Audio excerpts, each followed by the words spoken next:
I'm Catherine Gray, caregiver and believer in global healthcare, and I'm a Spartan. From her early years to her experiences with global health volunteerism to her work as a nurse practitioner, Catherine Gray has always been drawn to helping others. When I was 8, my Aunt Brenda went to nursing school, and even at that age, I pored over her nursing textbooks. When I was 9, I read a magazine article about the USS Hope, a Navy hospital ship, and I was instantly enamored with that idea of traveling around the world, floating to different countries, meeting and taking care of new people.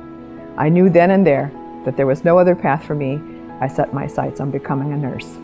For Gray, the drive to serve has been a lifelong, international affair. Her experiences span the globe, from serving as a nurse to volunteering with mercy ships and in HIV and AIDS clinics across Africa to her current work with a healthcare nonprofit organization in Haiti.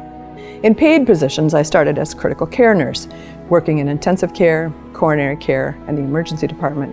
I was chosen as one of the first trauma nurses in the country at UCSD in 1972 when the National Trauma System was initiated. I was very interested in serving patients in need of crucial emergency care. Bringing a trauma center designation to Northern Michigan was a major accomplishment, allowing us to serve many patients in the outlying communities. I was teaching trauma nurse certification throughout the Midwest, and I was being groomed to become the trauma nurse coordinator, but I jumped specialties and I dove into the idea of hospice and palliative care work.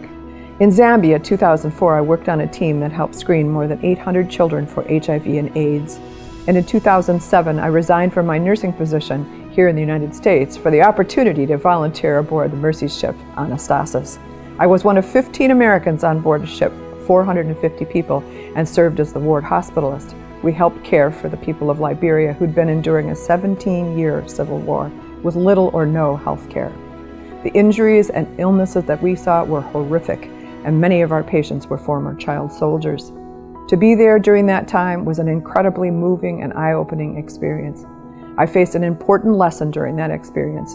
Even when you can't cure someone, you can care for them, and that still makes a vital difference. Another of Gray's most significant accomplishments is the development of a birthing center at a Haitian clinic as part of Soaring Unlimited Haiti, a nonprofit dedicated to improving quality of life in Haiti. In Haiti, we work together to raise funds and write grants for the development of a women's health and birth center. In rural northeast Haiti, we asked community leaders, what do we need here? And they said, we need a birthing center. It's moving to see the community impact it's having.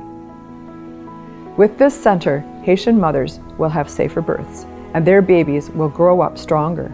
I've learned that when it comes to global health care, building trust with the community is everything. Haiti is still the most dangerous country in the Western Hemisphere to give birth, and it's less than 110 miles from the U.S. Gray received her Master of Science degree from the MSU College of Nursing in 1998, taught nursing students for several semesters, and is currently a clinical instructor for Michigan State's Global Health Institute.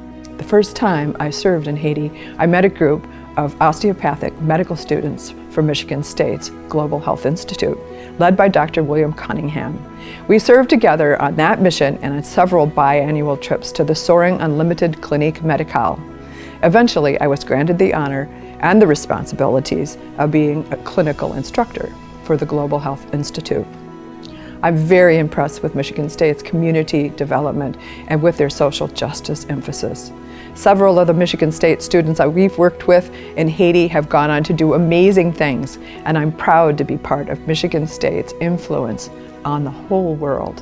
Whether it's volunteering to give COVID vaccines at the homeless shelter, raising money for biosand filters in Honduras, or singing with a choir for a benefit concert for Ukraine, I found that one of the most important pieces of a team is the partnership. When someone's down, someone else is up, and you can support one another through these difficult moments. Who will step up? Spartans will.